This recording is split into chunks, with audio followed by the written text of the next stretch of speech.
Okay, good afternoon, and thank you for being here. We are going to talk today about Argentina in the crossroads, ? And perspectives on Argentine politics. Argentina has been in the news and lately a lot, and as an Argentinian, I always encounter questions these days about what's going on there. So we will try to give you some perspectives on what is going on and hopefully have a conversation with you, the participants here, and with those of us who are watching this event online. We will get some questions, online questions too. Okay, so with me today are four experts on Argentina. Julián Rebón from the University of Buenos Aires, who is a fellow of the graduate program in development here at Watson. Verónica Pérez from Universidad Nacional de San Martín, who is the Sarmiento Scholar this year. And Mark Healy, historian from the University of Connecticut, who has gratefully agreed to come here and share his insights with us. So each one of us will talk hopefully for about 10-12 minutes, and then we will open it to questions and conversation. This will be a bilingual event. Mark and I will speak in English, Julián and Verónica will speak in Spanish, and I will try at the end of their presentations to make a short summary of their key points in English. And then we hopefully can have a conversation. So whenever I say I'm Argentine these days, the question I get is, who killed him and why was he killed? So I thought that to open, I'll give you some perspective on what's the case about and how it's related to this idea of the crossroads. So the facts. The fact is that, it's a long story, but Alberto Nisman, who was investigating the attack on a Jewish community center in 1994, had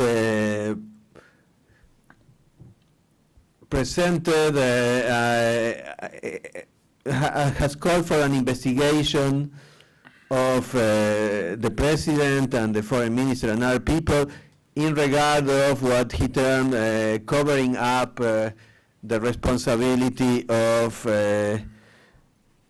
Iranians that are accused of committing that terrorist attack in 1994. He was supposed to present his accusations to Congress on a Monday, and late night on Sunday he was found dead in his apartment. Those are the facts. Now what's going on? Who killed him? Well, we don't know. There is an investigation going on. We don't know if he was killed or if it was suicide. The person running the investigation says that she doesn't have enough elements to decide whether it was a murder or if it was a suicide. Nisman Former's wife, who brought in her own experts to look at the forensic evidence, came out yesterday with a report saying that there is no doubt that there was a murder. The person in charge of the formal investigation said, well, that they were going to review that evidence. So, but the point is that the death of Nisman has become part of the political struggles in Argentina.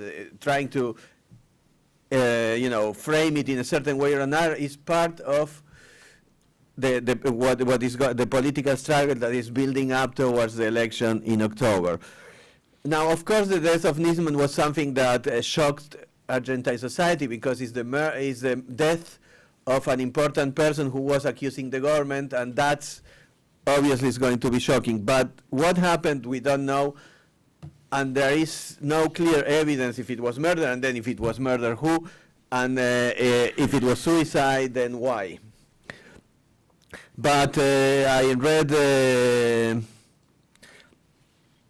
one of the editorials of the journal La Nación today, Morales Solá, who is an opponent of the government, and he's saying, after the report yesterday provided by Nisman's wife, doesn't matter what happens from now on. Now large segments of Argentinian society are going to be convinced that this was a murder, and he is convinced himself that this was a murder. And although he doesn't say openly that it was the government, he kind of insinuates that, and that's one way of trying to frame the case to make the government guilty of this.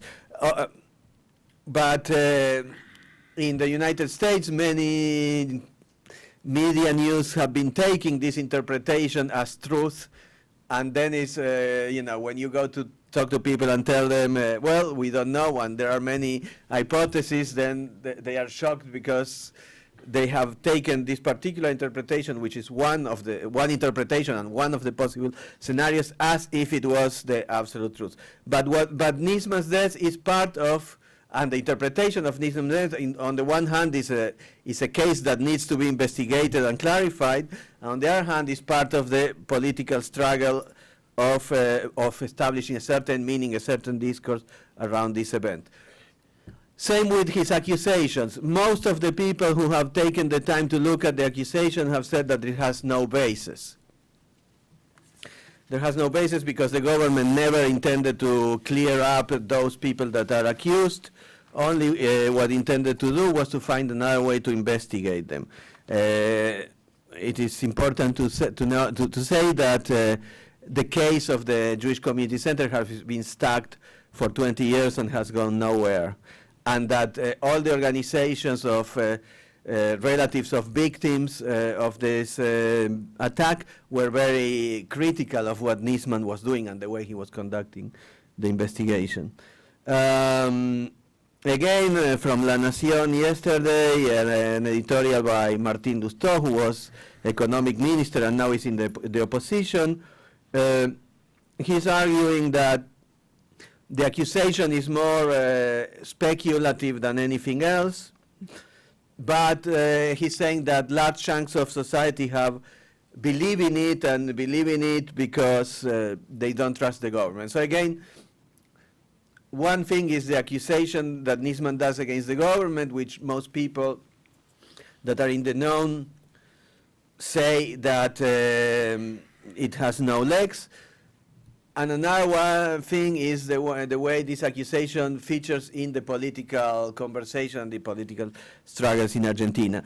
And putting the Nisman case in the context of the Crossroads, I think that it highlights some elements of Argentinian politics that I would like to point out as framing what my colleagues are going to say. In the 90s, people used to say that Argentina's democracy is a low-intensity democracy. It's an idea that O'Donnell came up. I think it's the opposite. It's a high-intensity democracy.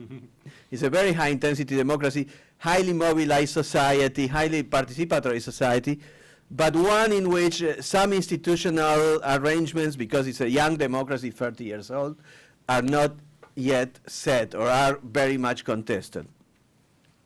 One of these is the justice system. I mean, a lot of the political conflicts are transferred to the justice system, and again, we see the investigation of Nisman and the investigation of the accusations of Nisman as part of the politicization of the justice system.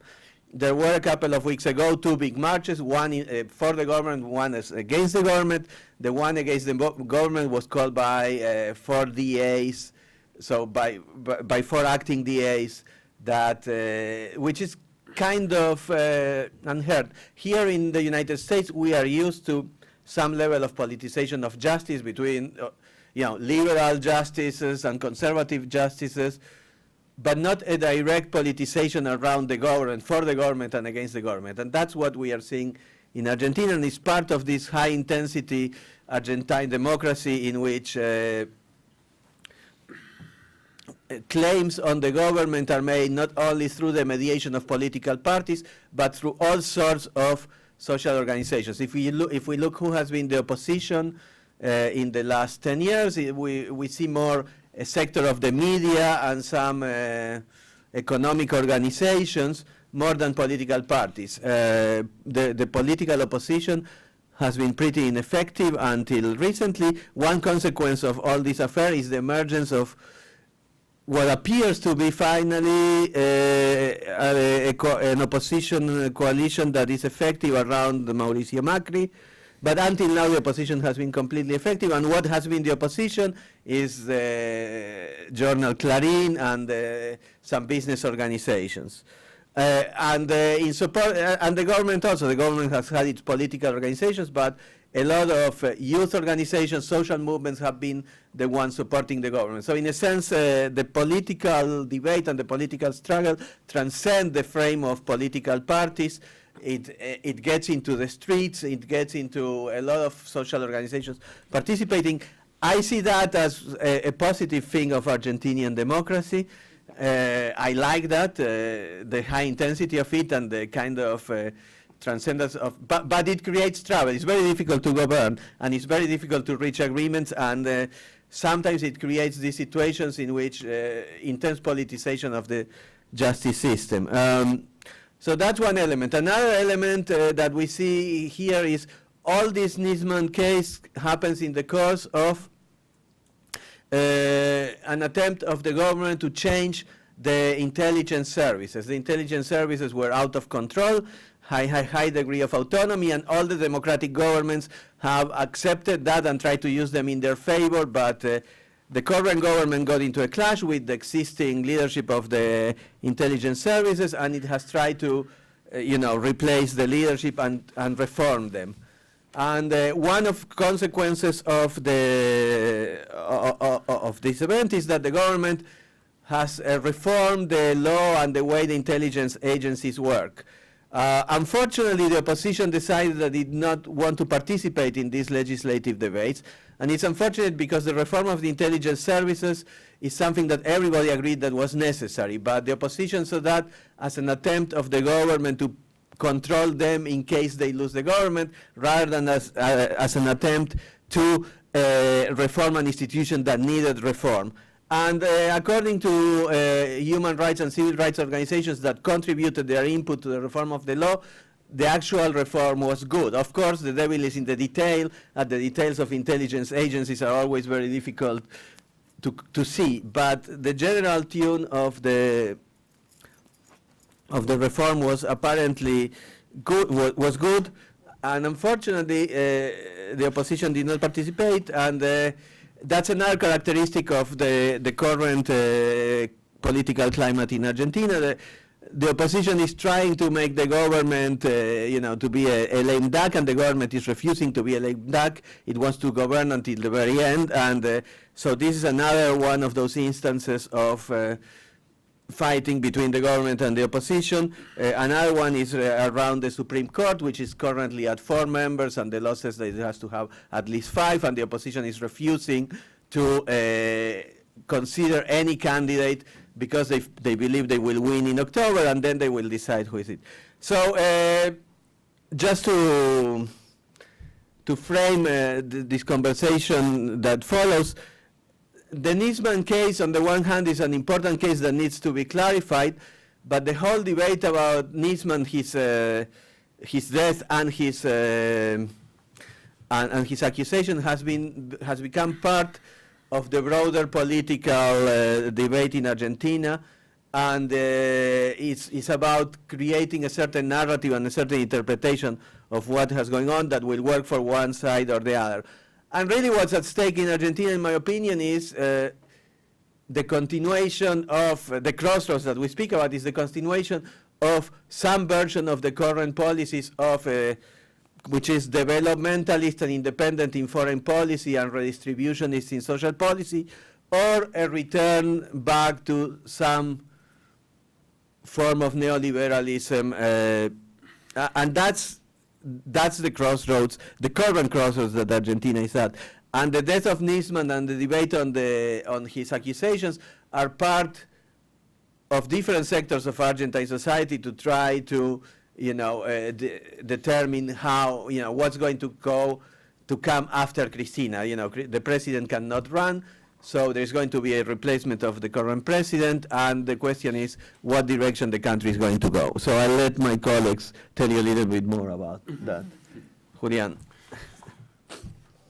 Bueno, aprovechando un poco lo que expuso José, mi idea es un poco, para al final responder la cuestión que hoy nos convoca, hacer un pequeño enmarcamiento en el contexto en el cual se da este proceso. En primer lugar, quiero señalar que un análisis posible de esta última década o de la primera década del siglo XXI en una parte sustantiva de América Latina, hecha un análisis desde la perspectiva del cambio, ¿no? Creo que es interesante enfatizar el verdadero cambio de época que se da en estas regiones, ¿no? Rafael Correa creo que fue quien usó primera vez esta palabra, ¿no? Un cambio de época. ¿En qué consiste el cambio de época?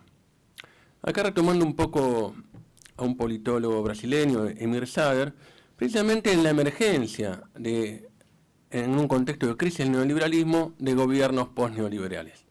De gobiernos que, de distintas formas, con distintas vertientes, en diferentes contextos, plantean al menos tres ejes, ¿no? En primer lugar, una renovada presencia del Estado en la economía, de maneras muy, muy distintas. En segundo lugar, una autonomía regional, sobre todo en relación a Estados Unidos, y la posibilidad de otro tipo de articulaciones a nivel latinoamericano y a nivel sur-sur. Y en tercer lugar, la emergencia de distintos tipos de políticas de inclusión social.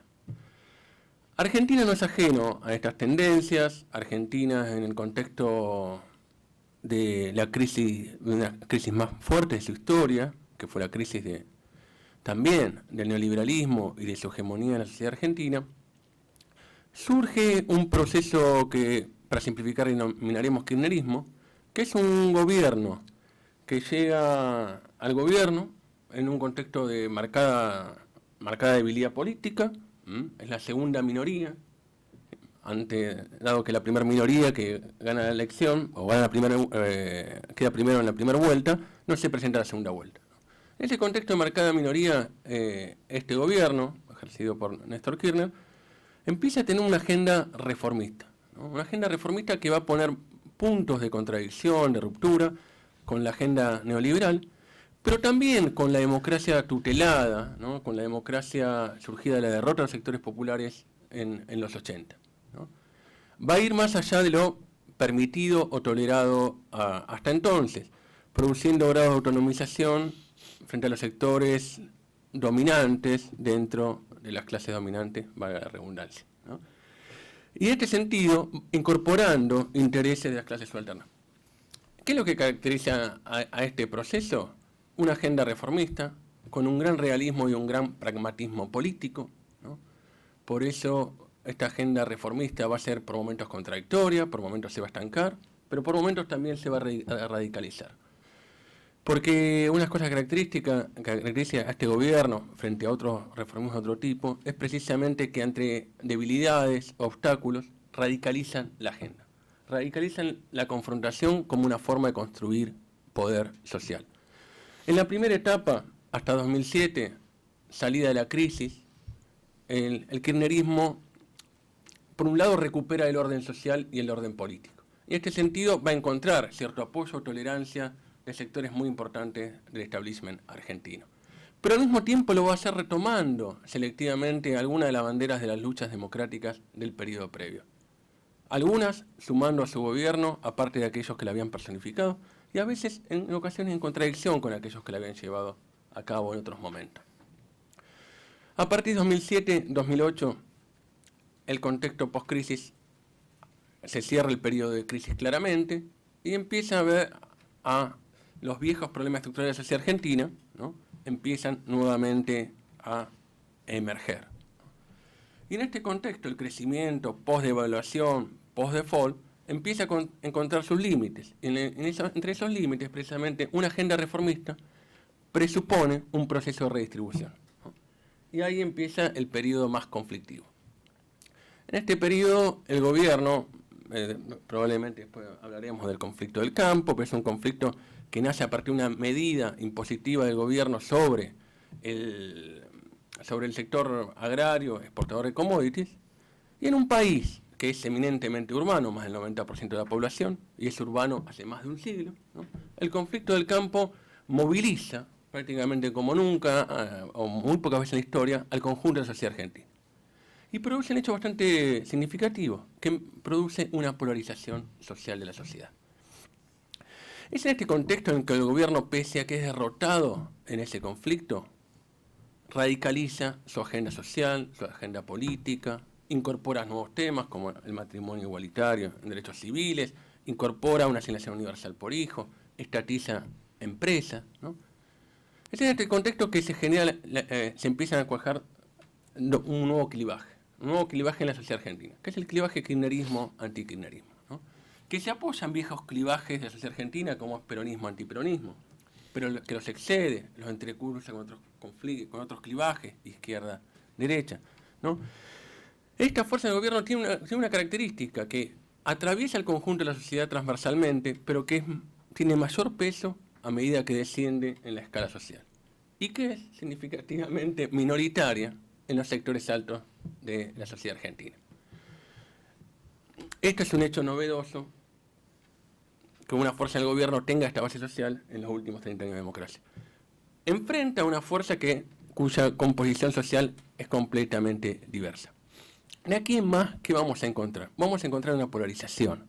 Esta polarización va a permitir al gobierno construir su propia fuerza. Lo hace de una forma decisionista, que por un lado lo consolida en verticalidad, pero al mismo tiempo lo limita la capacidad de atravesar las fronteras de la polarización, lo limita en la capacidad de establecer nuevas alianzas. Esta polarización tiene efectos políticos bastante marcados. Es muy difícil escapar a la polarización. Aquellos que por izquierda se fueron del gobierno, ¿no? Muchos terminaron girando a la derecha en el marco político.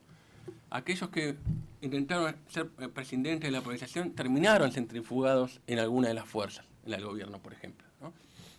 Esto es un hecho muy significativo. ¿Qué es lo que se produce de acá en más? A través de distintos contextos, a través de distintos hechos, ¿no?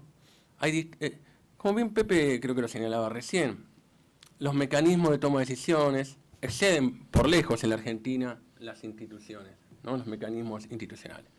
Y en ese contexto precisamente aparte del conflicto del campo, hay distintos hechos que van a articular, entre comillas, los heridos de la agenda reformista del gobierno, ¿no? Un espacio amplio que articula distintas demandas, teniendo como significante vacío, negativo, ¿no? El gobierno, que es el antikirchnerismo. Obviamente va a haber intentos de desestabilización económica, cambiarios, procesos judiciales, intentos de desestabilización social, ¿no? De promoción de saqueos, promoción de huelgas policiales, etcétera, etcétera. Hecho significativo que en todo caso podemos hablar, no estuvo en ningún momento presente la amenaza de golpe de Estado, ¿no? Lo cual es un hecho muy importante para la historia argentina, un hecho novedoso de este periodo. Pero también, obviamente, la movilización en las calles. La movilización en las calles es un elemento significativo de la historia social argentina, y lo es aún más después de la crisis de 2001. En un contexto en que los sectores dominantes pierden poder institucional, las calles, como es lógico, se transforman en un espacio sine qua non para expresar esa disconformidad con el gobierno. Los sectores dominantes no es que han sido dañados económicamente, que han perdido su interés económico, por lo menos muy significativamente en la primera etapa. Es más bien una cuestión política, ¿no? Es una cuestión cultural, es una cuestión de que no son convocados para la toma de decisiones, ¿no? Han perdido una parte significativa de su capacidad de lobby. Esa es la gran brecha que se ha producido, esa autonomización entre gobierno y clase dominante. Esto produce un proceso de polarización que atraviesa el conjunto social, que quiebra la palabra, las interpretaciones. Uno ve un diario, ve otro diario, una televisión, otra televisión, y parecieran que fueran distintos países, ¿no? Se refiere al mismo país, pero en términos completamente diversos.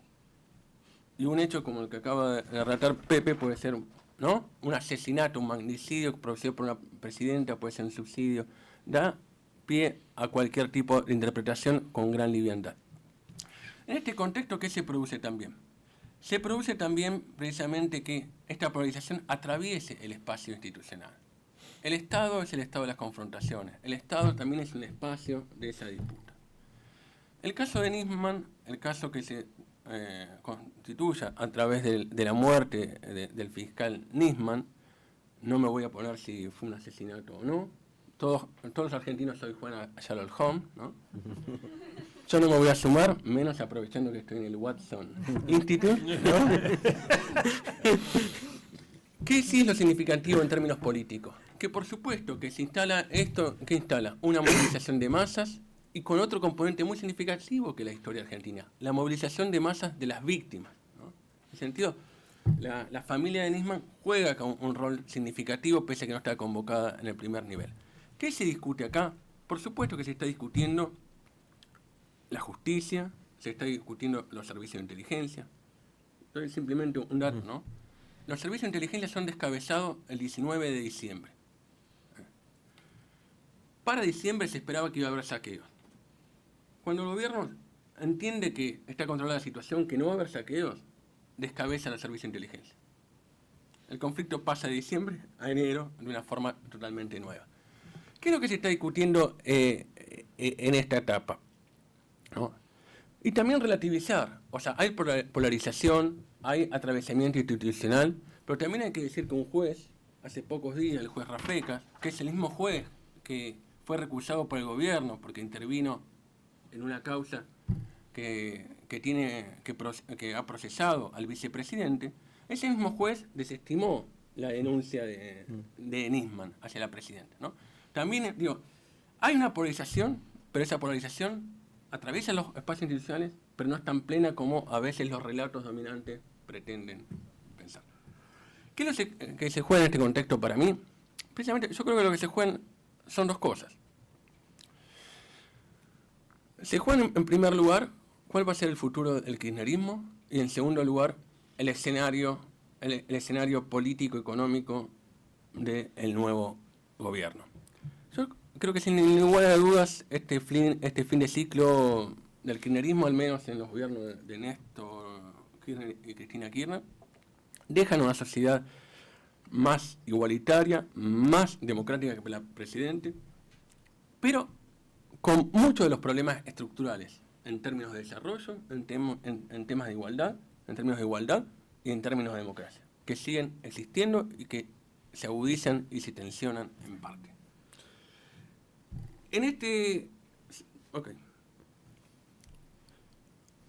Los movimientos políticos que vemos en estos días intentan incidir. Por una parte, ¿en qué medida el kirchnerismo va a ser un actor significativo de la nueva etapa? ¿Y cuáles son los escenarios? En ese sentido, inducir una crisis generalizada es una apuesta permanente de un sector, de un núcleo, ¿no?, de los sectores dominantes y del antikirchnerismo. No de todos, ¿no? Yo veo tres escenarios políticos. Voy a simplificarlo en tres escenarios. Un primer escenario, yo creo el menos probable, es que haya una continuidad o una profundización del rumbo político actual. ¿Cuál es el gran problema para que esto ocurra? En primer lugar, que la única fuerza política que la puede llevar a cabo este escenario es el kirchnerismo. Y el kirchnerismo, en sus propias limitaciones, ¿no?, en su propio estilo caudillesco, decisionista, no ha sido capaz de construir un candidato, ¿no?, un, entre comillas, heredero político, ¿no? Y no hay otra fuerza por izquierda o por otro sector que pueda plantear, profundizar de otro modo los mejores elementos de esta etapa. El segundo escenario, creo yo, que es una continuidad con cambios, ¿no?, una continuidad de muchos elementos preexistentes, pero con algunos elementos más pro mercado, ¿no?, y manteniendo la política social, ¿no?, en líneas generales, ¿no?, sería como una retracción moderada. que creo que es el escenario más probable si no se induce una crisis generalizada. En ese escenario, el kirchnerismo puede formar parte de esa alianza como un sector significativo tal vez, pero subordinado, ¿no? Y el tercer escenario es, creo que lo planteó acá José, es el giro neoliberal, ¿no? El péndulo constante de la historia argentina hacia un lado y a otro, ¿no? Y un regreso hacia un tipo de reforma más drástica. En este escenario, el kirchnerismo seguramente va a estar fuera. Este escenario es el escenario más posible en la medida que se induzca una crisis generalizada, ¿no? Y es un escenario que no se puede descartar. Y acá quiero terminar con algo. Una de las grandes preguntas, ¿no?, es en qué medida el kirchnerismo, que es una fuerza que se construye desde el gobierno, ¿no?, puede ser también, ante esta posibilidad de escenario, una fuerza en las calles de la movilización colectiva. ¿En qué medida muchos de los ciudadanos empoderados en esta época defenderán aquello que han logrado, ¿no?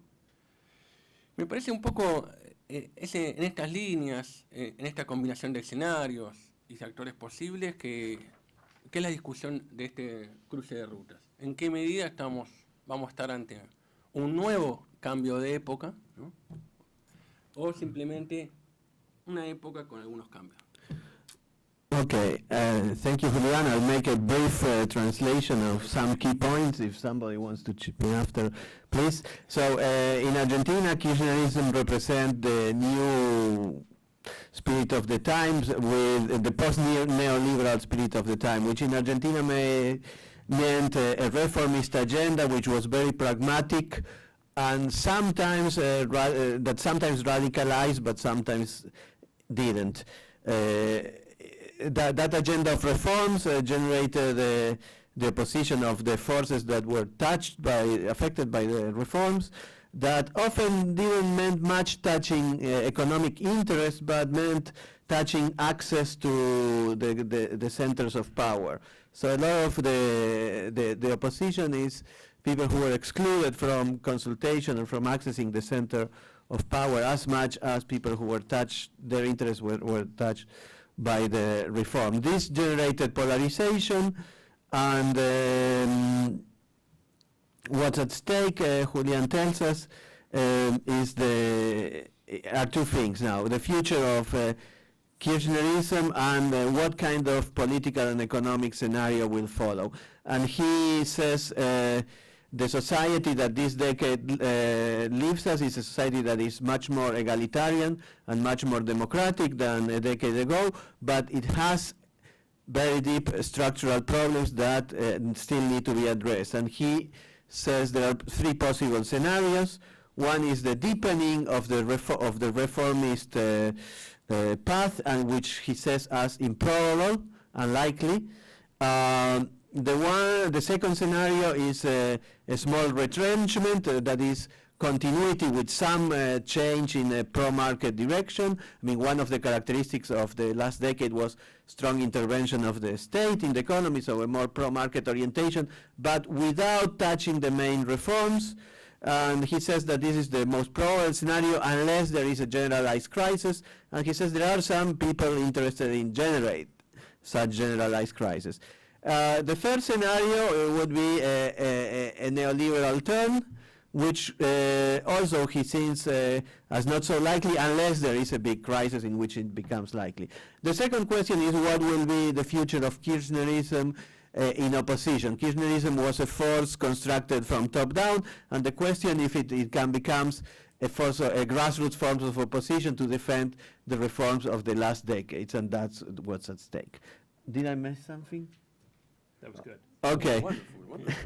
So now my colleague Mark Healy. Okay, I will take that up, and I'll probably I'm going to revisit a couple of things that especially about polarization. So our title, Argentina at a Crossroads, is a sort of uncertain but hopeful moment. The idea of crossroads. Of course, there's another tradition of thinking about a crossroads, right? In the blues, that Robert Johnson went down to the crossroads to meet the devil and sell his soul. So there may indeed be various possibilities from considerable stability and some changes within continuity to drastic shifts. I'm inclined a little bit more towards the kind of middle range hypothesis. But I think to think about this, it's helpful to, I want to highlight some of the strengths of Kirchnerismo in its astuteness in political strategy in various ways in terms of its social reforms, and particularly in terms of polarization, but also the weaknesses, the institutional weaknesses, the strategic weaknesses, and the grassroots weaknesses that have come along with that, and which in many ways, perhaps inevitably, perhaps understandably, the government and Argentina as a whole is kind of paying the price for in these last few years in this moment of the retreat of the pink, or the waning anyway, of the pink tide. So I'm sure political scientists and historians and others will debate the kind of moment of shift when we can really start to talk about this end of an era for Kirchnerismo. For me, I would locate it sometime in the middle of 2013, when the government fairly decisively lost congressional elections across the country and failed in its attempts to construct some kind of successor candidate. And perhaps most poignantly, in something that Julian was referring to in December of 2013, a moment when the government had organized a broad celebration of the 30 years of democratic rule, and that night also saw the beginning of a series of probably police-organized, certainly initially police-tolerated, sackings, lootings, and police strikes and riots, which began in an opposition province in Córdoba, but then extended to various other provinces of different political colorations. So on the one hand, you had on national television this transmission of a glorious celebration of the achievements and the real achievements of 30 years of democracy, and particularly of the last decade of the Kirchner administration. On the other hand, you had the police, deeply entwined with criminal networks, deciding to abstain from their jobs and launch a strike for what turned out to be highly successful job action, achieving 45 or 50% raises at the cost of dozens of lives of innocent people. So it underscored both those achievements, the ways in which those achievements had been broadcast, and sort of the successes in terms of political strategy and in terms of communication strategy of the administration with this program, which was quite wonderful for celebrating democracy, but also some of the rotten institutional bases on which that rested. And as Jose had suggested, as with intelligence, as we've seen really come to the fore with the Nisman case, this isn't simply a matter of poor choices made by the administration. In many cases, it's also a legacy of earlier experiences. It's the result of long-term processes of kind of institutional misdevelopment, we might say, which the administration chose to confront to a point and not to, and to work against to a degree, but work through to a greater degree, perhaps on some points, which has come back to haunt them. So, I mean, we could also talk at the present moment about some of these other sort of signs of both the kind of healthy, high-intensity characteristics of Argentine democracy, as Jose was highlighting, its mobilizational aspect, and some of these institutional weaknesses, which it's not clear whether even the most institutionalist or pro-institutionalist of the opposition will do anything to particularly confront, and remain still a lingering challenge to Kirchnerismo, I think, as Veronica will talk about in greater detail with one of the most dramatic examples of transport. So while right now, while we're debating the Nisman case, there also are two other major sort of semi-apocalyptic events in various parts of Argentine territory, One is a large series of massive forest fires in the south, and the other is an enormous amount of flooding across 4 or 5 provinces of the center north. And while the flooding is, primarily a function of climate, it also is a function of massive amounts of deforestation that have been promoted by the expansion of the soy frontier, which is, of course, one of the things that's funded this model to a considerable degree. And the place that's been most affected by this is Cordoba, an opposition-ruled province, and one of the provinces which has been most enthusiastic about soy and least enthusiastic about protecting forests or making the kinds of infrastructural investments that would be necessary to prevent this. So we have, a range of experiences at present that underscore, the urgency of this kind of larger development agenda that Jose was pointing to, and the ways in which some of those urgencies go beyond the kind of polarized political field. In Chubut, in the south, these are forest fires that are set as part of, pretty explicitly, as sort of some friends who live there have been spotting people setting these fires as part of a strategy for land speculation. And this prompted a large march in Lago Puelo, or large for Lago Puelo, a town of about 2,000 people, a march of about 700 people. Demanding better support from the forest fires, more resources to fight these things, and also mobilizing against the possibility of future mining projects in Chubut.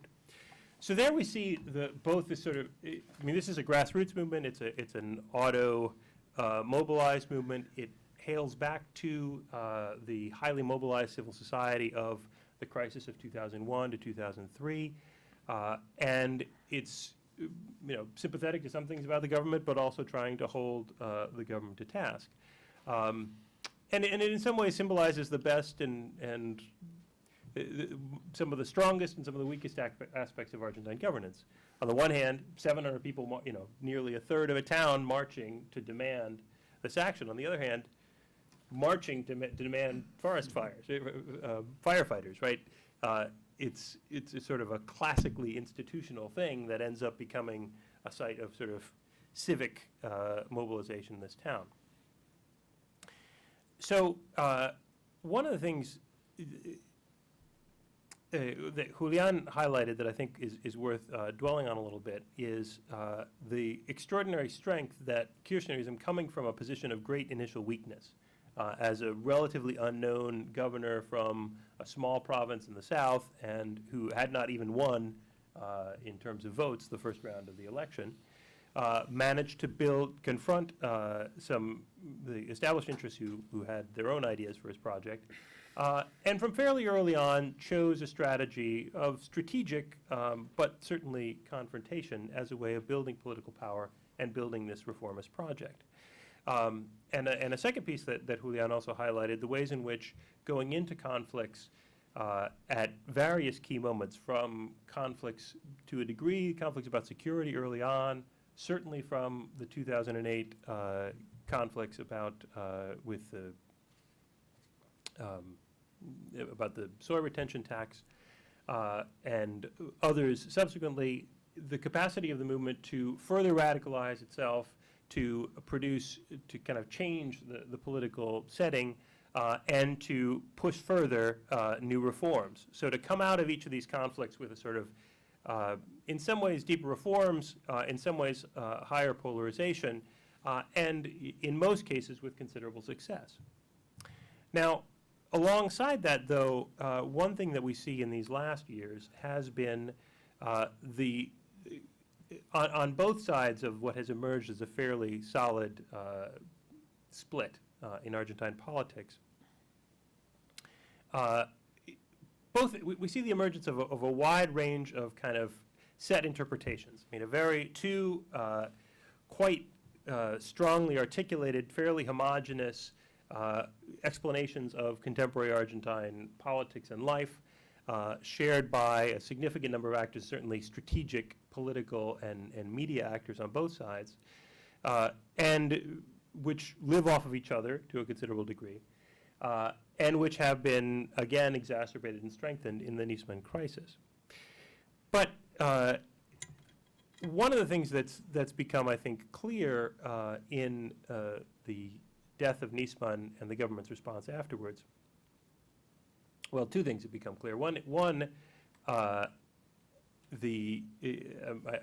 agree with Jose that the underlying questions of how to resolve the AMIA investigation of the attempted negotiation, the memo with Iran, are complex and interesting and not well understood at all in this kind of highly polarized way.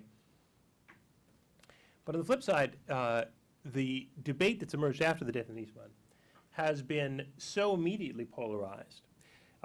And we have seen a number of ways in which the government particularly has exacerbated, has gone back to certain of these strategies for intensifying polarization that no longer seem to be terribly effective.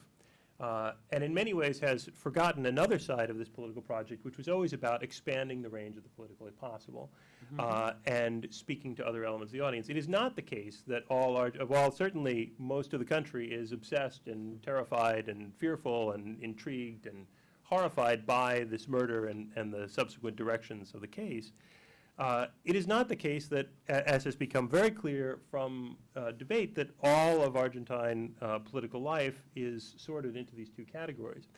And it is the case, I think, that in a number of ways the government has responded to some of its least successful and least effective sort of strategies and impulses in its response.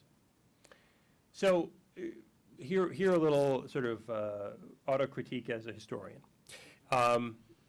This past decade is seen for, as the government has proclaimed rightly, an enormous increase in the investment in scientific research of all kinds in Argentina.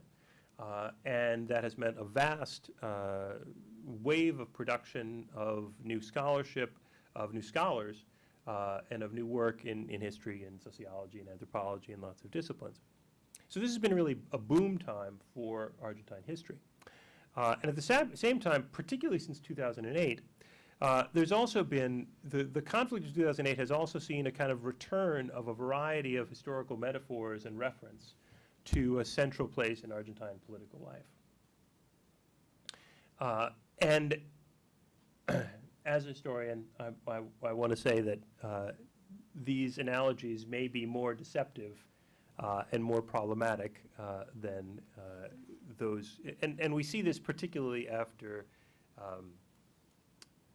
after the Nisman March, with the degree to which groups on both sides, particularly on the side of the government, want to presented, for instance, the march led by the DAs as sort of continuities with marches in 1945, with big anti-government demonstrations in 1955, a sort of long history of large-scale right-wing mobilization, many of which in the past were in fact tied to coups, and that indeed suggested this was all part of some sort of a soft coup.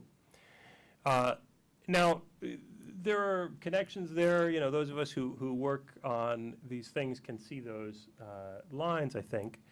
But my strong sense is that those sorts of arguments and that sort of explanation is an increasingly sort of speaking to a narrow self-referential group rather than trying to confront what are some real problems and challenges, rather than trying to defend on its own terms what was going on with the memo or what the real struggle with the intelligence services might be.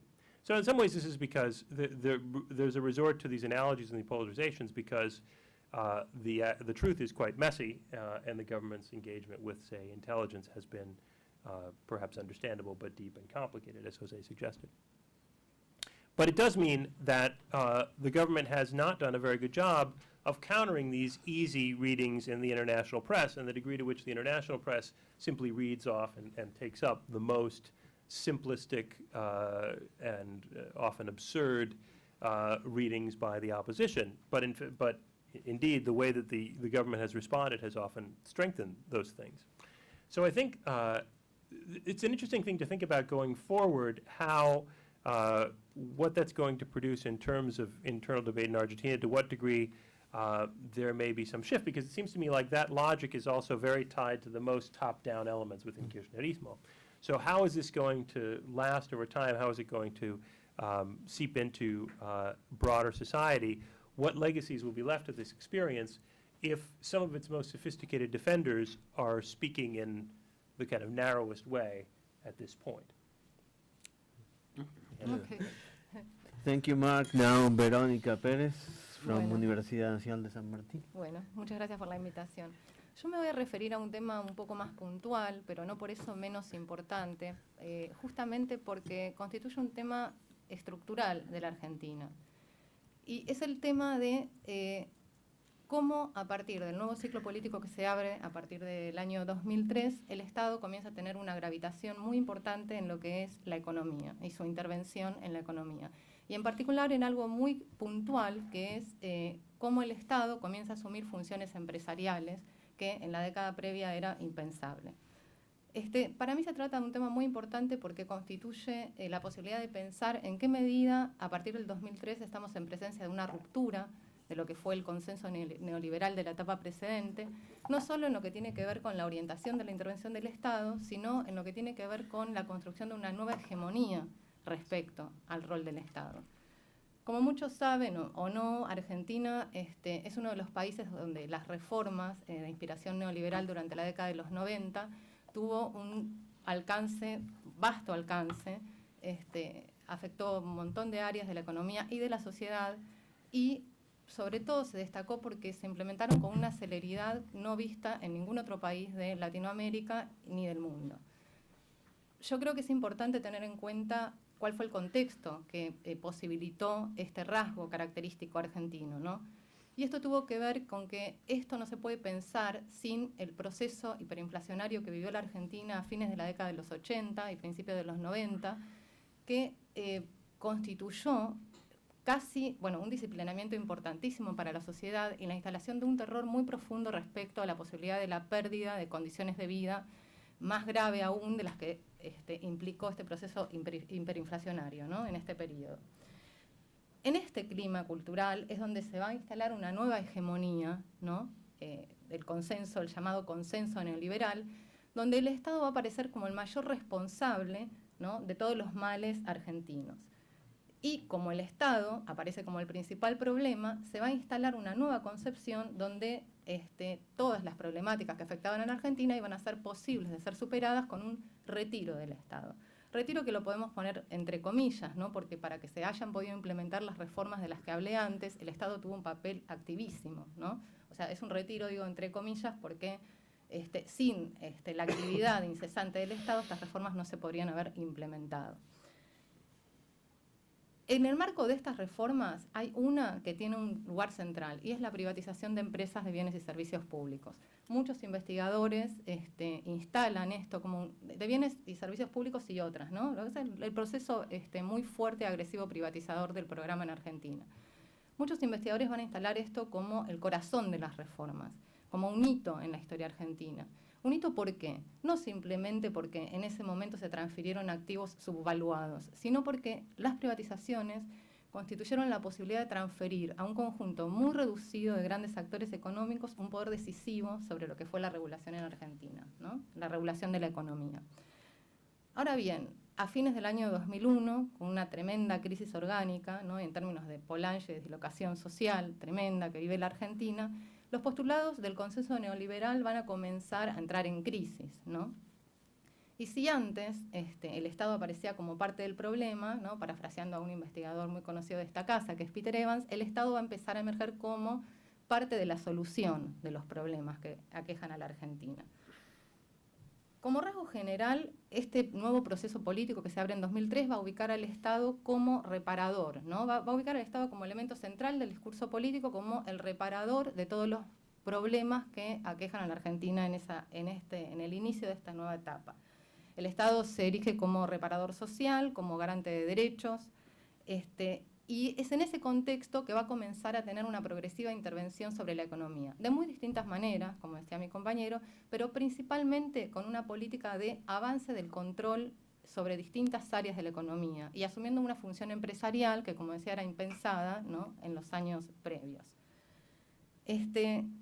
Acá se van a empezar a dar, o sea, la política de esta nueva orientación del Estado desde el inicio va a empezar a cuestionar lo que fueron las relaciones entre el Estado y las empresas privatizadas en la etapa precedente, y ya desde el inicio va a avanzar con ciertas reestatizaciones de empresas. Primero va a ser el Correo Argentino, también se va a reestatizar el control sobre el espacio radioeléctrico y lo que fue agua y saneamiento, o sea, la provisión de servicios de agua potable y saneamiento en la población. Ahora bien, al inicio estas estatizaciones van a aparecer como una política, no van a ser parte de una estrategia de gobierno, sino que van a ser más tácticas puntuales, muy dirigidas a tratar de superar problemas muy gravosos que las experiencias fallidas de la gestión privada trajeron aparejadas para el conjunto social. Pero es a partir del 2008, con el proceso político que acá ya se comentó, ¿no?, el llamado conflicto del campo, entre comillas, que se desencadena cuando el Estado quiere incrementar las retenciones a las exportaciones de un conjunto de granos y se genera una tremenda polarización social, que el Estado va a usar la política de las reestatizaciones, si bien no van a dejar de ser, tácticas puntuales dirigidas a recuperar o tratar de resolver experiencias fallidas, va a ser una política mucho más agresiva. Si uno piensa de las 12 reestatizaciones más importantes que se realizan durante el periodo llamado kirchnerista, 8 se van a desencadenar a partir del 2008. Es decir, va a tener ahí una política mucho más sistemática de reestatizaciones. Y lo importante también de las áreas de actividad donde empieza a incidir el Estado es que no avanza sobre áreas menores o áreas que no tienen incidencia en la economía, sino que comienza a avanzar en áreas de actividad muy importantes en términos económicos. Por ejemplo, los hidrocarburos con la reestatización de yacimientos petrolíferos fiscales, reestatiza la aerolínea de bandera, y principalmente lo que hace es tomar el control de la administradora de fondos de jubilaciones y pensiones. Esta es una de las reestatizaciones emblemáticas, porque con esa herramienta el Estado se va a hacer de recursos para generar un conjunto de políticas muy favorables a los sectores subalternos, ¿no? No es menor la reestatización de la ZJP, y es entendible también, no sé los que conocen, ¿no?, las confrontaciones que se generaron en torno a esa medida. Y también las discusiones respecto a la lógica de la acción del Estado con respecto al control y a su función empresarial, ¿no? En esto es importante tener en cuenta lo siguiente, ¿no?, que más allá de que 3 por lo menos fueron las representaciones que circularon en torno a por qué el Estado tenía esta política. Primero, fue la crisis financiera. Hay una crisis financiera, entonces el Estado va a avanzar, ¿no?, hacia un conjunto de áreas de actividad económica para hacerse de recursos que en esa coyuntura no tenía. Esa fue una de las explicaciones. La otra tuvo que ver con que, es un cambio en la política de gobierno que comienza a tener una orientación mucho más agresiva, ¿no?, respecto a ciertos sectores de la economía. Esto es una discusión abierta. Lo que a mí me interesa señalar es que más allá de por qué las motivaciones de gobierno para avanzar con estas medidas, lo cierto es que el gobierno en el Estado elige la política de reestatización y no otra política. Digo, como nota al pie, yo hoy leía con relación a la última medida de reestatización de los ferrocarriles, una nota donde decía, ¿por qué el Estado, en vez de avanzar y estatizar, no le entrega el control a otros empresarios más serios, empresarios, ¿no?, que puedan desplegar, ¿no?, ¿no?, o sea, ser más eficientes? Es decir, esta política genera bastante polarización respecto a qué es lo que debería hacer el Estado con sectores de la economía que funcionan deficientemente. El Estado lo que decide, el gobierno en el Estado lo que decide en esta etapa es avanzar sobre esos sectores. Ahora bien, hay una discusión también que se da en torno a esto. Las medidas que instala el gobierno, las reestatizaciones, ¿son medidas que generan o que tienen un consenso social detrás? o se dice es un Estado que avanza a la vanguardia de la sociedad, ¿no? Y la arrastra por la fuerza de los hechos, como decían, ¿no? Bueno, nosotros hicimos un estudio justamente porque nos interesaba saber en qué medida estábamos frente a una ruptura del consenso neoliberal en lo que refiere a la función empresarial del Estado. Y nos encontramos con que efectivamente se puede hablar de una ruptura del consenso. Ante la pregunta sobre si el Estado tiene que tener empresas a su cargo, más del 60% de la población nos respondió que sí, que efectivamente está de acuerdo con que el Estado tenga empresas a su cargo. Es decir, existe una amplia base social que legitima las reestatizaciones.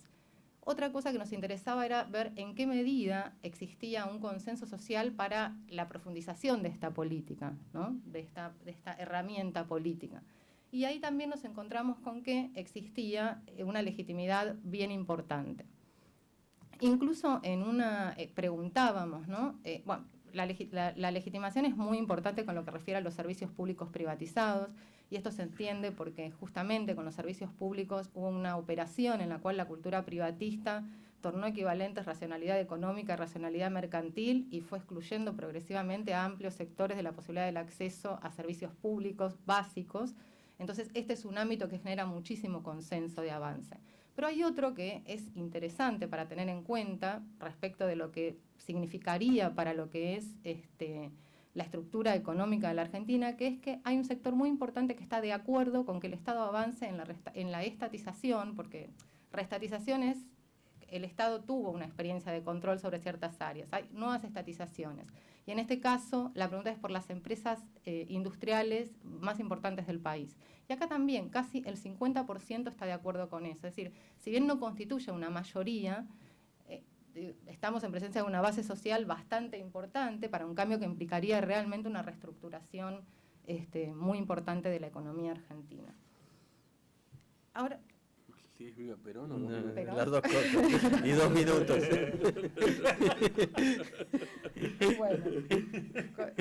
Bueno, para ir cerrando, ¿no? Porque acá me hicieron así.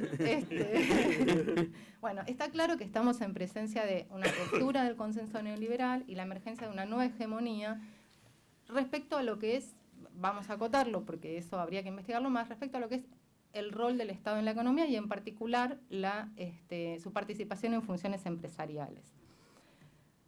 Ahora bien, hay una pregunta, ¿no? que me parece pertinente instalar respecto al título de esta charla que nos convoca, ¿no?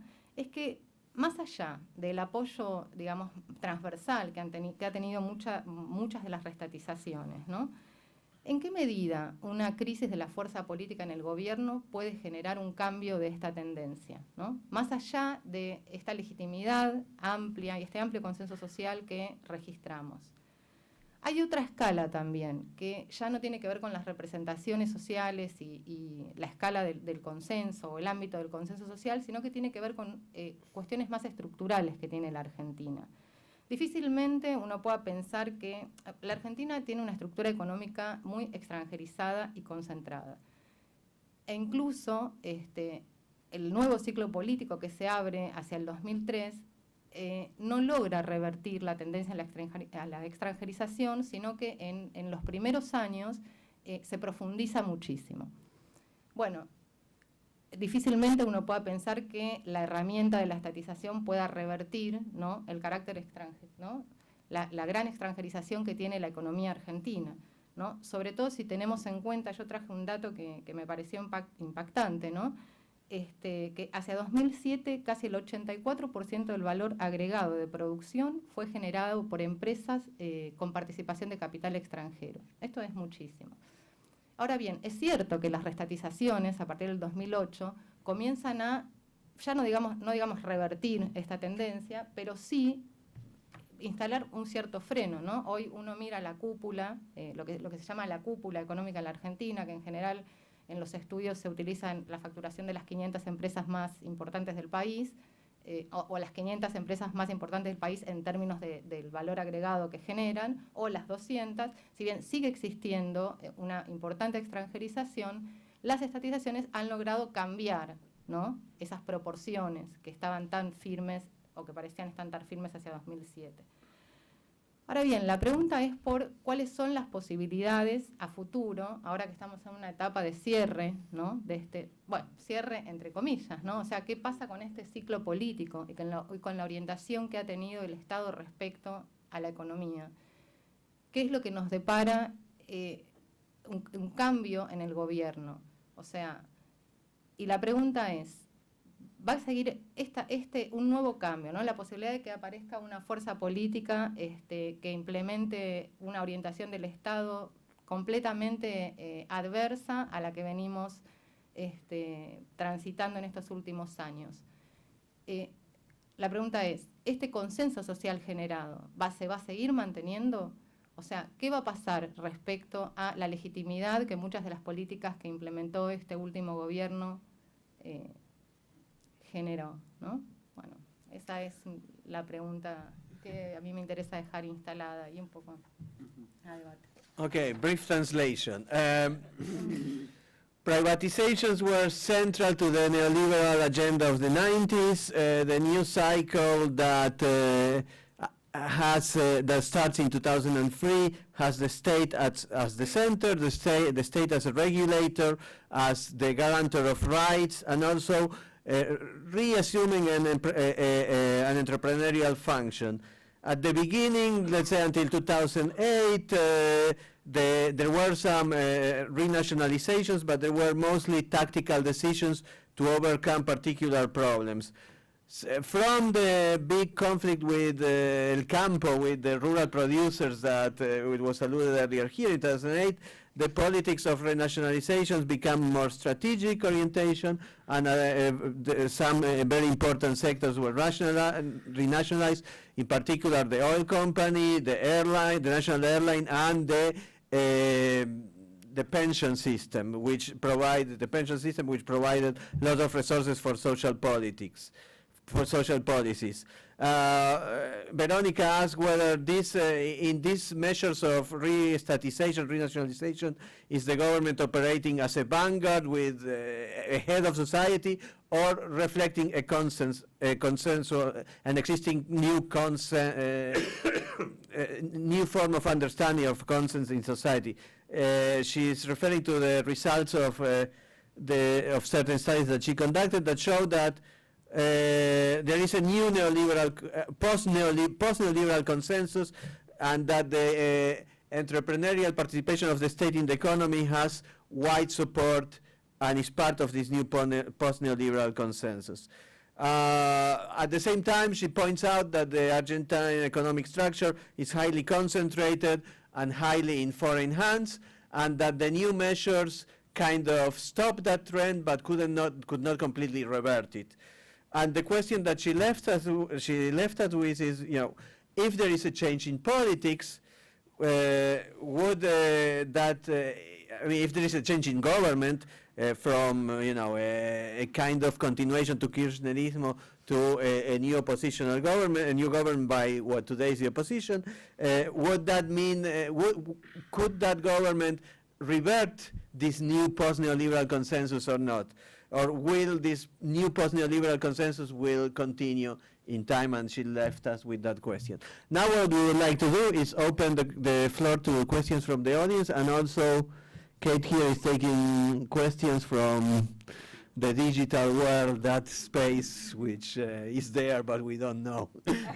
Okay, so the floor is now open. Kate, if you get questions, let us know.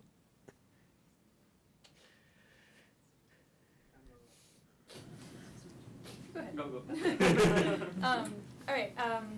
Both Jose and Mark, you mentioned the way that international media has kind of dealt with the Niesman case, and maybe taking kind of a simplified storyline, presenting as, I've read some articles in the New York Times that seem to present as fact what was heard on these wiretaps. Right. That as far as my knowledge is, no one's actually seen them besides Niesman. I'm not positive about that, but. Quoting from them and saying this is what the Argentine government has done. And I was just curious whether you guys have ideas about what's the cause of that, because I think it might be a kind of a historic problem. And does it have to do with stereotypes about Argentina or Latin America, or is it maybe specific economic interests or concerns about the way that kind of populist governments kind of project themselves?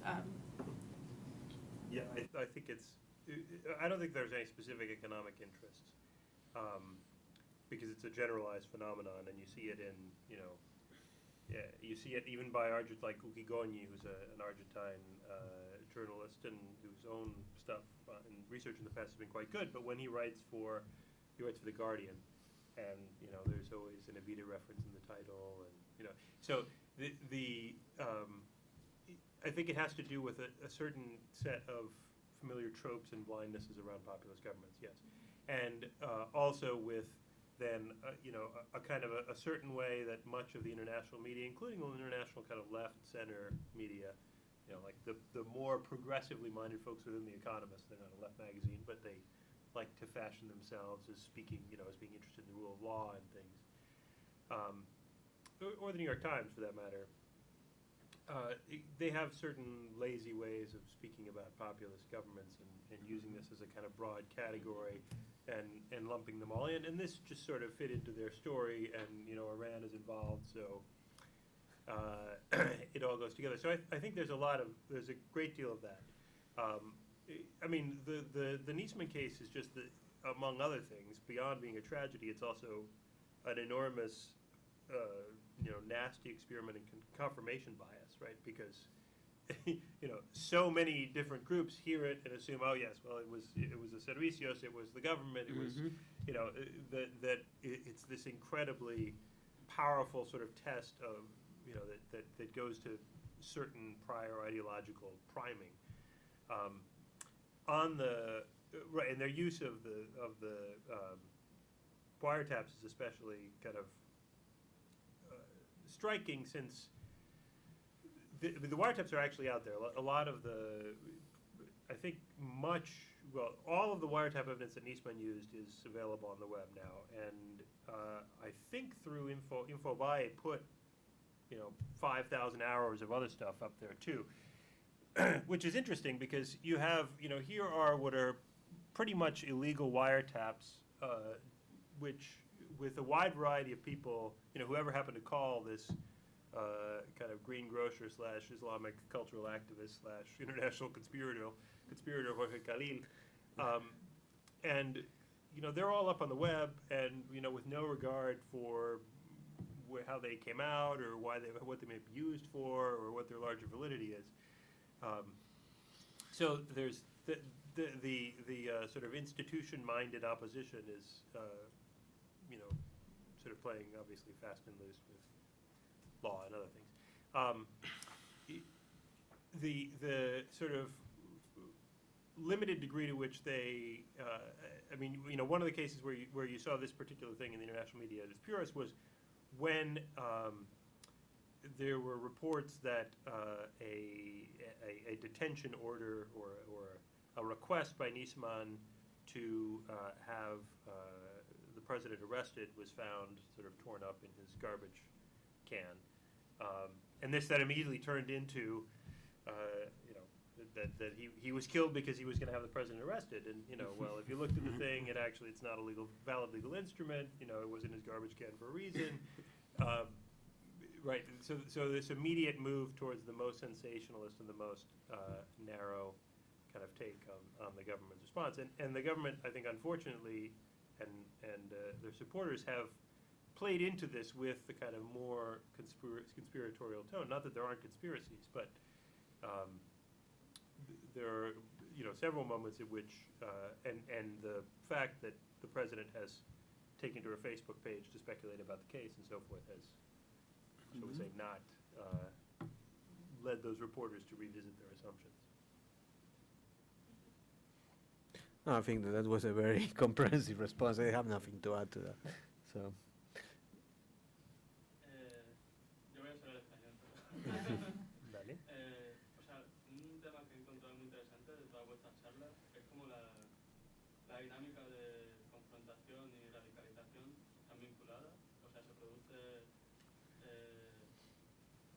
en cierta forma una identificación del kirchnerismo con la izquierda y con el peronismo. Y es algo que encuentro muy interesante, cómo se produce una reconfiguración de las categorías políticas en Argentina, de cierta forma, ¿no? Y a través de asumir ese papel de distribuidor desde el Estado.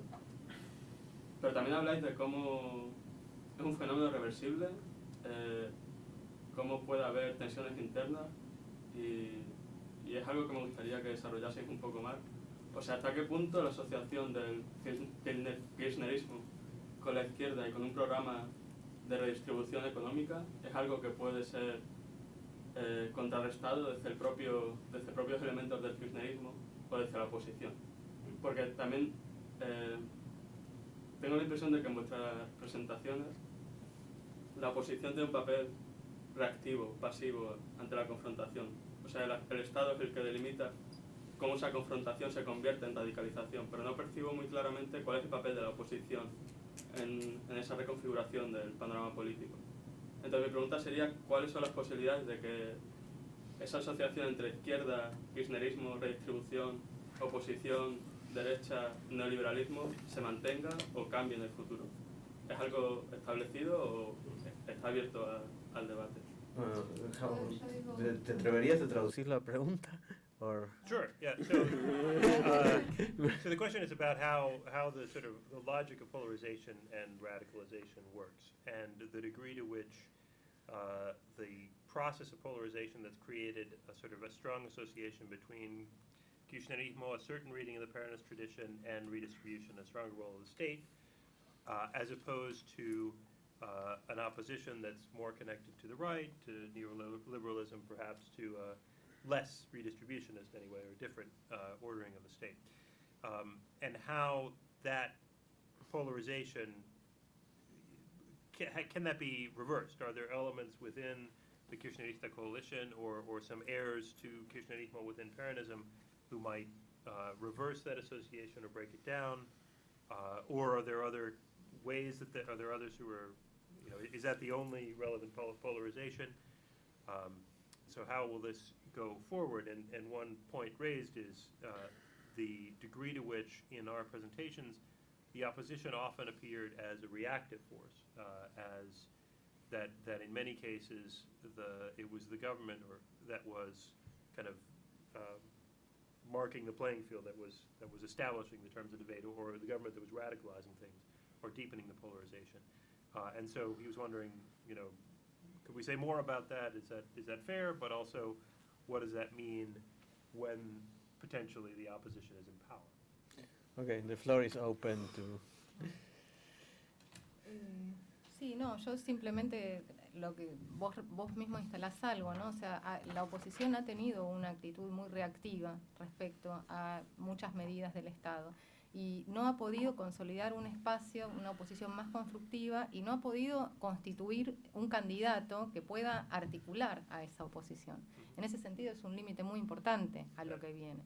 Ahora, la posibilidad de reversión o no, o sea, digamos, el derrotero que sufran estas políticas y que tengan estas políticas a futuro va a depender mucho de la dinámica de confrontación política que ya estamos viviendo y que se desarrolle a lo largo de este periodo, ¿no? Después de la caída de la Unión Soviética creo que no hay nada que no pueda ser reversible, ¿no?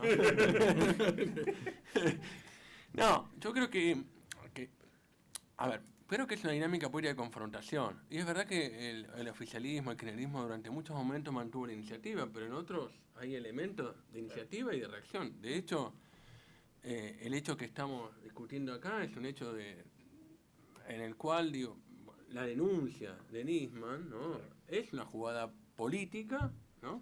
Sí, sí. Y la cual el gobierno sabe muy bien cómo reaccionar. Y cuando se produce la muerte, precisamente, es un hecho completamente reactivo en una situación. Sí. Nisman presenta una denuncia contra la presidenta, el día que iba al Congreso, muere, ¿no? Es un hecho. ¿Cómo actuar frente a eso? ¿Cómo actuar frente a esa noticia que obviamente perjudica en la opinión pública al gobierno? Bueno, es muy difícil no equivocarse, ¿no? Creo que el gobierno se equivocó. Se equivocó en el sentido de meterse en el barro del día a día, además metiendo a la presidenta misma en el juego de las hipótesis y de los Sherlock Holmes, ¿no? En vez de ponerse en situación más institucional. Ahora, hay un montón de hechos, es una reacción permanente. Yo creo que acá hay que señalar algo importante. El kirchnerismo nunca fue mayoría en la sociedad argentina. Siempre fue una minoría. Una minoría que en determinado contexto supo convocar y que transformarse en mayoría a partir de romper o ampliar las fronteras de la polarización. En la última etapa el kirchnerismo ha tendido en muchas situaciones a estancar las fronteras de la polarización y hablar a los propios y no hablar más allá de las fronteras. Me parece que es ahí cuando se produce este encierro, no serán las peores situaciones para la fuerza en el gobierno. El kirchnerismo es peronismo, articula con ciertos valores, bandera a la izquierda, pero al mismo tiempo es algo nuevo, que no se reduce ninguno de estos dos clivajes, ¿no? En el sentido quiero dejarlo claro. El tercer elemento, me parece acá que en la medida que el kirchnerismo pierde la capacidad de romper las fronteras, de hablar más allá de los convencidos, ¿no? De intervenir con una política en un espacio polarizado, de construir nuevas palabras, bueno, tiene dificultades para su prolongación. Creo, ¿de dónde va a venir la reversibilidad? Yo tracé 3 hipótesis. En la segunda hipótesis, que es más bien la del cambio moderado, bueno, va a venir el mismo peronismo, ¿no? El kirchnerismo forma parte del peronismo, ¿no? Y en ese sentido, creo que es la primera, no sé, acá tenemos un peronista, podemos preguntarle, ¿vos te decís el peronismo, no? Pero digo, precisamente, que un sector del ala izquierda, del peronismo sea dominante durante tal periodo de la historia del peronismo es un hecho novedoso en la historia. No hay nada que indique por qué eso se debe prolongar en el tiempo. Creo que de ahí en ese juego interno es donde se produce una parte significativa de los cambios. I'll translate briefly. Veronica said that yes, in general the opposition has been reactive and not proposing, and the future depends on the dynamics of confrontation. Julian said, after the fall of the Soviet Union, everything is reversible, but the opposition has not always been reactive. The Nisman accusation was a proactive play by the opposition, and that the government took the wrong track in its response, as Mark was suggesting. And Julian points out that Kirchnerismo was always a minority within society, but a minority that was able to interpret other sectors and become a majority. But in the last time, it has tended to fall into itself and to talk to its own core support. And to the extent that it does that, it loses the possibility of continuation in time. He says, Kirchnerismo is Peronism, but it's something new within Peronism, and it's a wing within Peronism, and he says in the scenario that he sees as most likely, the scenario of continuation with pro-market changes, the reversibility will come from Peronism itself, other sectors from Peronism itself, and I may add, from the candidate of the FPV himself, to the extent that that's Scioli. And you? I would just add, the Argentine politics is difficult to understand, and I'm always reminded of some categorization made by Pierre Ostegui that, the cleavage is not only, left and right, but it's also populism, anti-populism. So you have 4 quadrants rather than 2 halves. And it is, the ability of those sectors to create alliances, usually, the populist right or the populist left, that in a sense gives the sense of where politics is going. And indeed, because of worn out brought by 12 years of government, because perhaps warning out of the dynamics of confrontation, perhaps because of mistakes in the government, perhaps of this closing out,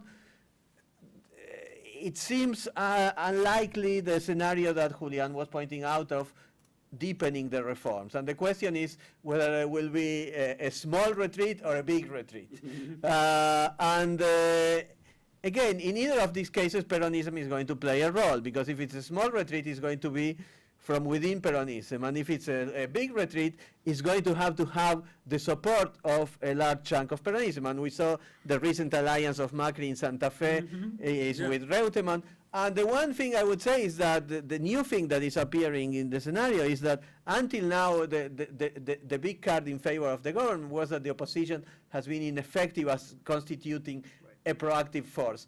And what, in my opinion, what Macri has been doing in the last year is building political coalitions and political alliances that give him a political organization beyond the capital, and in that sense becoming a viable political option. So it seems to me, and I may be wrong, that for the first time the opposition has a candidate and has a political organization capable of becoming a viable political alternative, capable of winning the elections. And I was looking at the papers today and the new polls, and polls are always problematic this early, and polls are depending who is polling and for whom.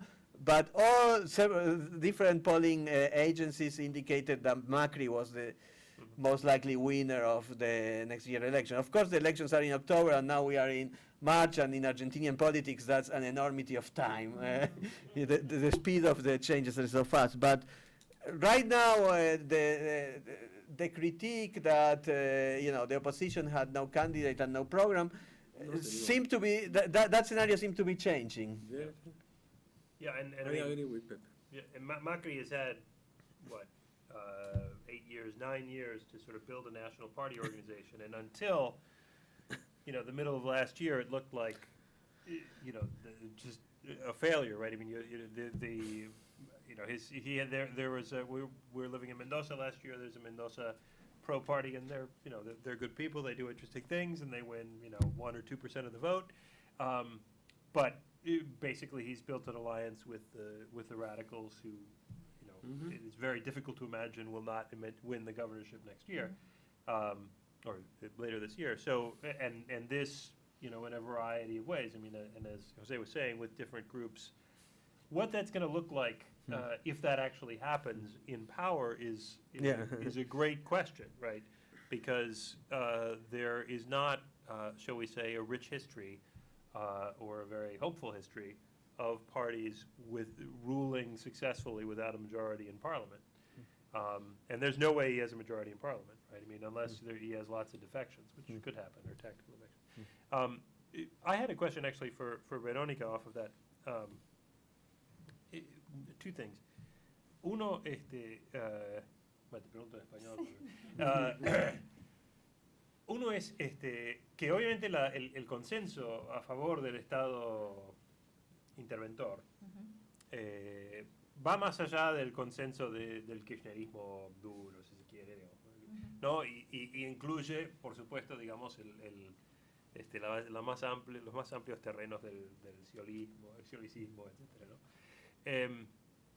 Entonces, bueno, eso indica que este consenso va más allá de la lógica de polarización. O sea, no es relacionado, pero no reducible, ¿no? A eso.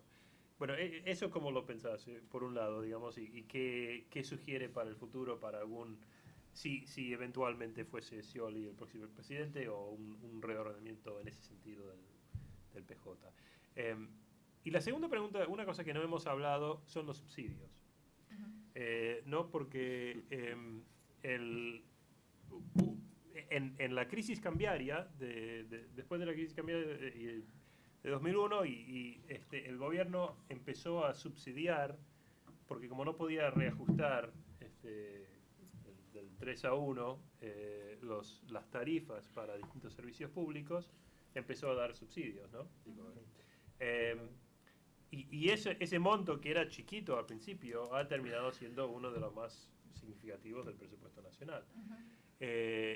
Y con distorsiones, digamos, como en el caso de los trenes, de agua, etc. ¿Cómo ves eso? O sea, tiene varias paradojas eso. Uno, que muchos de esos subsidios, los grandes destinatarios de ese gran gasto del gobierno nacional son mayormente, bueno, míticamente los sectores medios de Buenos Aires, o sea, la oposición. Entonces, ¿cómo? O sea, la pregunta es si ustedes indagaron sobre esos aspectos. Sobre la legitimidad de Sí, la de política subsidios o cómo la gente piensa eso, digamos, como un segundo orden de preguntas, okay, ¿cuál es tu sensación? Y segundo, digamos, si eso, porque podría ser que eso establece posibilidades para un futuro gobierno, o podría ser que no, porque si tienen menor legitimidad o menor apoyo para hacer una reforma que ellos juzgan lógica, pero que va contra su propia base. Sí, bueno, respecto a la primera pregunta, Scioli, todavía se discute si Scioli es parte o no es parte, ¿no? Sí, bueno. de esto. Es la gran pregunta instalada hoy en el campo político argentino. O sea, yo la verdad es que no me gusta hacer futurismo, pero por la orientación que ha tenido Scioli en su programa de gobierno en la provincia, creo que sí, efectivamente, tiene un rol, digamos, le da al Estado un rol, como vos llamás, interventor. No sé en qué medida hay la determinación de avance, ¿no?, hacia el control de ciertas áreas. Ahí yo ya pondría un entre paréntesis. Ahora, respecto a la política de subsidios, no indagamos acerca de la legitimidad, pero, a ver, la política de subsidios del gobierno tiene mucho que ver con que en el 2002, ¿no?, con la crisis tremenda que vive la Argentina en todas sus áreas, ¿no?, económica, social y política, Argentina es un país que prácticamente que se está fundido, ¿no? Que un poco ahí se instala la discusión de si, bueno, pasamos a formar parte, ¿no?, nos anexamos a algún otro que tenga el control de nuestra economía o tratamos de avanzar hacia una autonomía.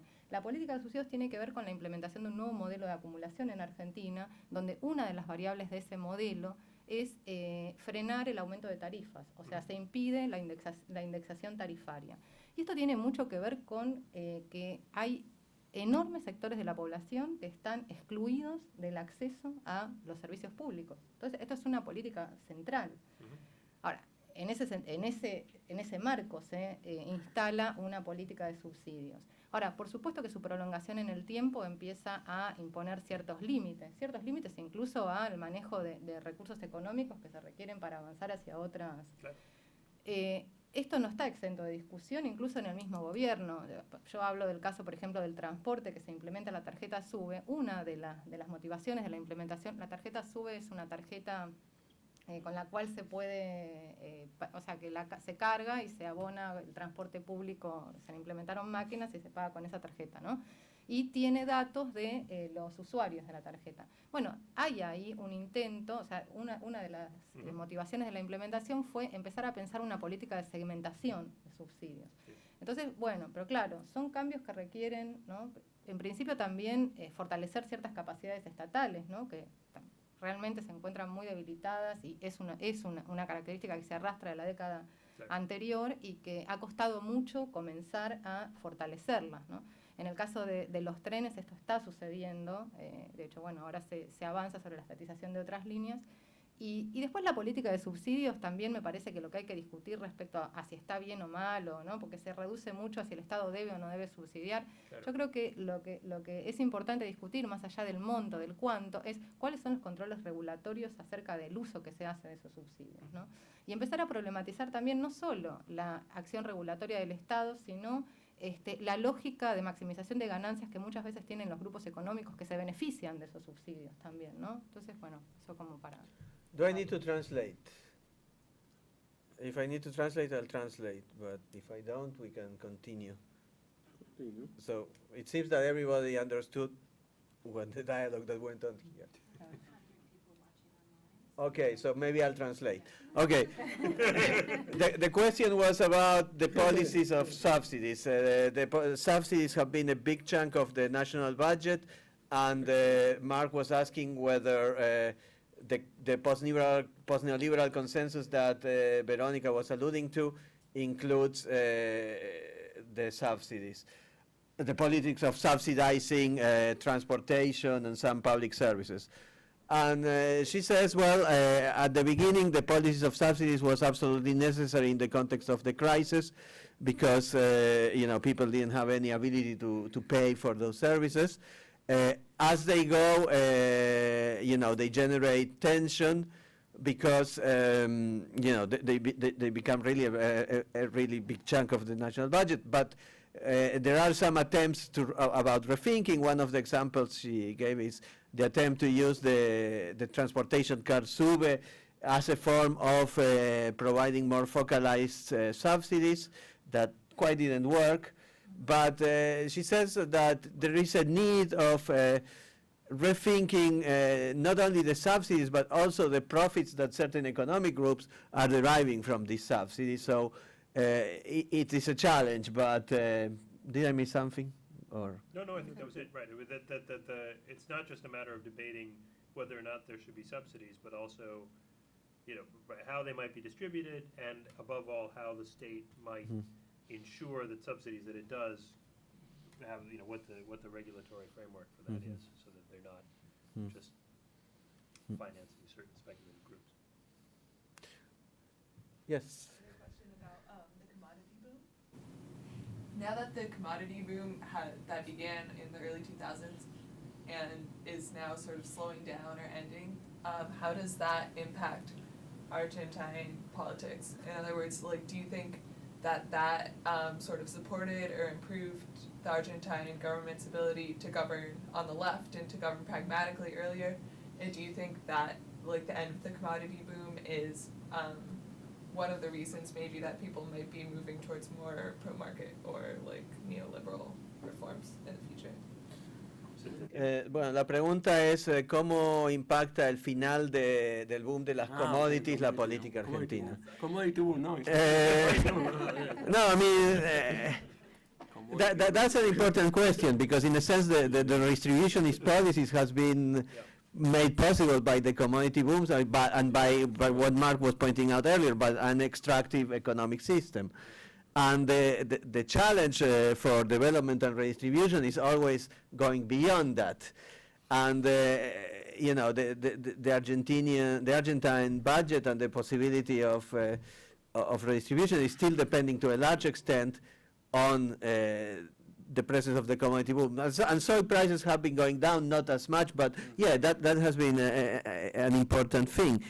I mean, what I have to say in this sense is that to point out to something that the government has done, and I think it's not highlighted enough, which is, on the one hand, the government has provided a lot of support for scientific investigation and the commercial implementation of science, which is in a way moving beyond the commodity boom. However, that's a process that takes time, and we are not nearly at the point in which that process has provided an alternative base for the economy. So that's the challenge in which most the governments of the pink tide are situated, because it's the same problem in which Evo finds himself. I mean, it's a government that at the same time emphasizes the rights of the Mother Earth, but at the same time is based on the extraction of gas. So, but and Correa has had to deal with that too. And I don't think that that's what informing a turn to the right, but that's a source of conflicts within the progressive agenda that has seen many groups challenging the government and being alienated for the government for the support that the government has given to the extractive industries. And the government has given support for the extractive industries because it's the possibility of generating the possibility of a more redistributionary policy in Argentina, in Ecuador, in Bolivia, everywhere. But that's a source of tensions with, if you wish, with the left side of the potential coalition of the pink turn government.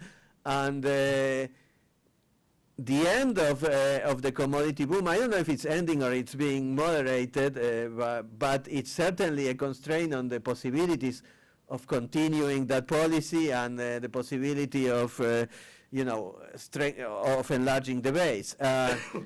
Ideally, you would want for that to continue enough for the governments of the region to find other sources of income. And I always never tire of emphasizing that one of the things that is never talked much about, but is very important in this last decade, is the support of scientific investigation and the attempt to really move beyond that. And there was an article in La Nación from All Papers the other day pointing out how in the new universities created by the government in these decades, there is a lot of research on software that is that are public-private partnerships. So there has a lot that has been going on. Not enough yet to replace that, but that's the challenge that the progressive governments in the regions have. I mean, will they have enough time to really get there? Will it be possible? Will they do it right?